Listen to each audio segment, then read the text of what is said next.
Assalamualaikum semua. Hari ini kita akan belajar tajuk akhlak darjah 6, pelajaran 5, redha. Okey, untuk pengenalan redha.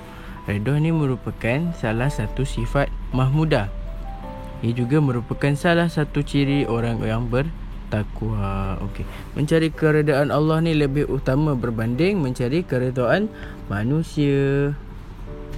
Sifat mahmudah tu apa, Ustaz? Sifat mahmudah itu adalah sifat yang baik. Okey, lawan bagi sifat mahmudah adalah sifat mazmumah. Okey, salah satu ciri orang yang bertakwa. Okey, kalau kita tidak ada sifat redha dalam diri kita ni, kita merupakan orang yang tidak bertakwa kepada Allah Subhanahu wa taala. Okey, mari kita teliti pengertian redha. Okey, pengertian redha menurut bahasa ialah berasal daripada perkataan radiyu ataupun yardu. Okey, yang bermaksud menerima sesuatu perkara dengan lapang dada tanpa rasa kecewa ataupun tertekan. Menurut istilah pula, redha ini terbahagi kepada dua bahagian, iaitu redha Allah kepada hamba-Nya dan redha hamba kepada Allah. Okey, ini akan saya terangkan pada gambar yang berikutnya. Yang pertama adalah redha Allah kepada hamba-Nya adalah berupa tambahan kenikmatan, pahala dan ditingkatkan darjat kemuliaannya. Okey, maksudnya dekat sini, jika Allah itu redha kepada hamba-Nya ataupun berlapang dada menerima hamba-Nya, maka hamba-Nya itu akan dikurniakan nikmat, pahala dan ditingkatkan darjat kemuliaannya. Okey, darjat kemuliaannya ni adalah ketika dia berada di akhirat nanti. Maksudnya Allah angkat darjatnya, bukan dekat dunia, tapi Allah angkat darjatnya dekat akhirat nanti. Dan yang kedua, redha seorang hamba kepada Allah mempunyai erti, iaitu menerima aturan Allah dengan melaksanakan segala perintahnya dan menjauhi semua larangannya, dan menerima ketetapan dari Allah dengan bersyukur ketika mendapat nikmat dan bersabar ketika ditimpa musibah, lalu berusaha untuk mengubahnya. Okey, mari kita bergerak kepada subtopik yang seterusnya, iaitu dalil redha dalam surah Al-Bayyinah ayat 8. Bismillahirrahmanirrahim. Jazaohum inda rabbihim jannatun adnin tajri min tahtihal anhar khalidina fiha abada radiyallahu anhum wa radu'an zalika liman khashiya rabbah. Yang bermaksud balasan mereka di sisi Tuhan, iaitu Allah, mereka ialah syurga adni yang mengalir di bawahnya sungai-sungai, mereka kekal di dalamnya selama-lamanya. Allah redha terhadap mereka dan mereka pun redha kepadanya. Yang demikian itu adalah balasan bagi orang yang takut kepada Tuhan. Bermaksud balasan syurga adni ni adalah untuk orang yang yang sentiasa redha kepada Allah, dan Allah pun telah redha kepadanya. Mari kita bergerak kepada tajuk yang seterusnya, iaitu hadis Rasulullah yang telah diriwayatkan oleh Imam Tirmizi daripada Sayyidatina Aisyah. Okey, sesiapa yang mencari redha Allah dengan memperolehi kemurkaan manusia, maka Allah akan menunjukkannya terhadap manusia. Dan sesiapa yang mencari redha manusia dengan memperolehi kemurkaan Allah, maka Allah akan serahkannya kepada manusia. Maksudnya dekat sini, barang sesiapa kita manusia yang sentiasa redha kepada Allah, maka Allah akan memberikan balasan yang baik kepadanya di dunia dan di akhirat. Kalau kita mengharapkan redha manusia tapi kita mendapat kemurkaan Allah dalam masa yang sama, maka Allah akan beri balasan dekat kita pada dunia, dan kita akan rasa juga balasannya pada akhirat. Kerana kita buat apa? Kita mendapat kemurkaan daripada Allah Subhanahu wa taala. Kemurkaan tu apa? Maksudnya Allah bencilah kita, Allah tidak suka kepada kita. Okey, berikut merupakan hukum mencari redha manusia. Kalau kita cari redha manusia, apa balasan Allah kepada kita? Okey, yang pertama, sesiapa yang mencari redha manusia walaupun dengan kemurkaan Allah, maka dia berhadapan dengan ancaman yang sangat berat daripada Allah Subhanahu wa taala, dan semestinya kita akan dapat dosa dan sesuatu yang berat akan menanti kita apabila kita berada di akhirat nanti. Okey.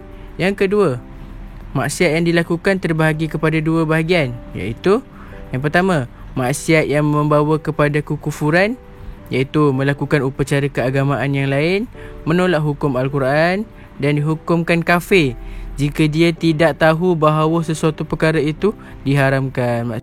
Okey, maksudnya dekat sini orang yang melakukan maksiat ni, orang ingat maksiat ni cuma maksiat yang kita melakukan zina, tapi maksiat ni adalah dosa. Dosa tu sama dengan maksiat. Okey, faham? Okey. Seseorang itu jika dia melakukan maksiat yang boleh membawa kepada kekufuran, kita boleh jatuhkan hukum orang ni sebagai kafir daripada Islam. Okey. Dia dihukumkan kafir jika dia tidak tahu sesuatu perkara tu haram dalam Islam. Kalau dia Islam tapi dia dah tahu bahawa sesuatu perkara tu haram tapi dia buat juga, maka kita boleh hukumkan orang macam ni sebagai kafir. Okey, yang kedua, maksiat yang membawa kepada dosa. Okey, seperti tidak berpuasa di bulan Ramadan, minum arak dan sebagainya. Yang kedua, tetap dikira dosa walaupun niat untuk membantu atau mencari kedudukan dan pangkat. Okey, sebagai contoh, dia sedekah tapi dalam masa yang sama dia riak dan takabur ataupun bongkak ataupun sombong kepada orang lain. Tapi niat dia nak bantu, tapi disebabkan dia riak, dia tunjukkan kepada orang tu, maka dia dikategorikan melakukan maksiat yang membawa kepada dosa. Okey, kita beralih kepada subtopik yang seterusnya, iaitu pembahagian sifat redha terbagi kepada dua, iaitu yang pertama, sifat redha menerima peraturan ataupun hukum yang telah ditetapkan oleh Allah kepada manusia. Sebagai contoh, kita hamba kepada Allah Subhanahu Wa Taala perlu buat apa? Perlu menunaikan solat. Sebab itu dah memang hukum ataupun peraturan dalam hidup kita sebagai hamba Allah. Maka kita perlu menunaikan solat yang telah ditetapkan oleh Allah. Okey, yang kedua, sifat redha menerima ketentuan, iaitu qada tentang nasib diri. Sebagai contoh, hari ni kamu jatuh sakit, maka kamu perlu redha dan terima apa segala musibah yang telah Allah turunkan kepada kita, kerana Allah tidak akan memuji hambanya jika dia tahu bahawa hambanya tak mampu. Jadi segala yang Allah telah uji kita dalam dunia ni, kita akan dapat hadapinya walaupun berat, tetapi kita perlu ada sifat redha itu untuk menerima segala ketentuan yang telah ditetapkan oleh Allah kepada diri kita.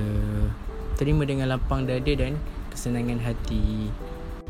Berikut merupakan contoh ataupun penerangan bagi dua isi tadi. Okey, yang pertama, sifat redha menerima peraturan hukum Allah yang telah ditetapkan oleh Allah kepada manusia. Okey, ia bergantung kepada iman seseorang untuk terima segala ketetapan Allah dengan senang hati atau terpaksa. Okey, yang kedua, redha menerima ketentuan qada tentang nasib diri yang macam tadi tu.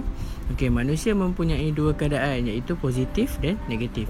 Sebagai contoh, jika dalam keadaan positif, manusia akan lebih bersyukur dan boleh terima sesuatu perkara. Manakala jika negatif, perkara sebaliknya akan berlaku. Apa tu? Manusia bila ditimpa musibah ataupun ketetapan sesuatu yang buruk kepada diri kita, maka kita akan mengeluh. Jadi kalau kita nak elak daripada benda tu, iaitu mengeluh, kita perlu ada sifat redha dan sabar dalam diri supaya tidak mendapat dosa, insya-Allah.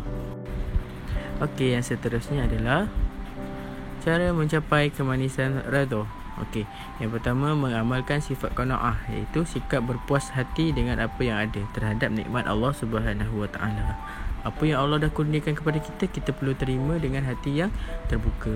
Okey, yang kedua, mengamalkan sikap mujahadatul al-nafsu, iaitu menguasai keinginan nafsu. Sebagai contoh, Allah dah timpakan musibah kepada kita, kita perlu terima dengan hati yang terbuka dan tidak mengikut nafsu semata-mata dengan mengeluh ataupun marah, hentak sana sini, tak terima keadaan ataupun kenyataan. Itu tak boleh. Okey. Yang ketiga, sentiasa bersyukur dengan melihat orang yang lebih susah. Maksudnya, kalau kita nampak orang susah tu, ya Allah, rupanya ada lagi orang yang lebih susah daripada aku. Aku perlu bersyukur dengan apa yang kau dah kurniakan kepada aku ni, sebab ada orang yang lebih susah daripada aku. Contoh macam tu. Okey. Yang keempat, perbanyakkan doa dan rendah diri terhadap Allah Subhanahu wa Ta'ala. Dan subtopik kita yang terakhir pada hari ini adalah hikmah bersifat redha. Yang pertama, dapat kelapangan hati. InsyaAllah kalau kita ada sifat redha dalam diri kita ni, apa-apa sahaja nikmat ataupun musibah yang baik dan yang buruk yang Allah kurniakan kepada kita, kita akan terima dengan hati yang terbuka. Yang kedua, bersikap husnuzan, iaitu bersangka baik dan tawakal kepada Allah. Dengan cara macam mana? Kalau Allah turunkan musibah kepada kita, kita berfikir baik, mungkin ada hikmah ataupun mungkin ada kebaikan yang akan datang selepas aku terima musibah ni. Contoh macam tu. Okey. Yang ketiga, tiada sifat iri hati dan hasad serta tamak. Okey. Hasad ni dengki, iri hati ni tak boleh tengok orang senang, ataupun tamak. Tamak ni semua benda dia nak. Itu salah satu contoh orang yang tidak bersyukur. Jadi kalau kita redha ni, kita insya-Allah dapat hindari tiga-tiga perkara buruk ni. Okey. Yang keempat, memiliki iman yang teguh dan amal yang berkualiti. InsyaAllah kalau kita redha, segala amal ibadah yang kita lakukan akan diterima oleh Allah Subhanahu Wa Ta'ala. Dan yang terakhir, dikurniakan jalan keluar daripada sesuatu kesulitan. Sebagai contoh, musim pandemik sekarang ni kan, ada yang dibuang kerja, ada yang kerja tapi tak dapat gaji. InsyaAllah kalau kita ada sifat redha dalam diri kita ni, Allah akan tunjukkan jalan macam mana kita nak dapat rezeki yang lebih baik dan bermanfaat kepada diri kita sendiri. Itu sahaja.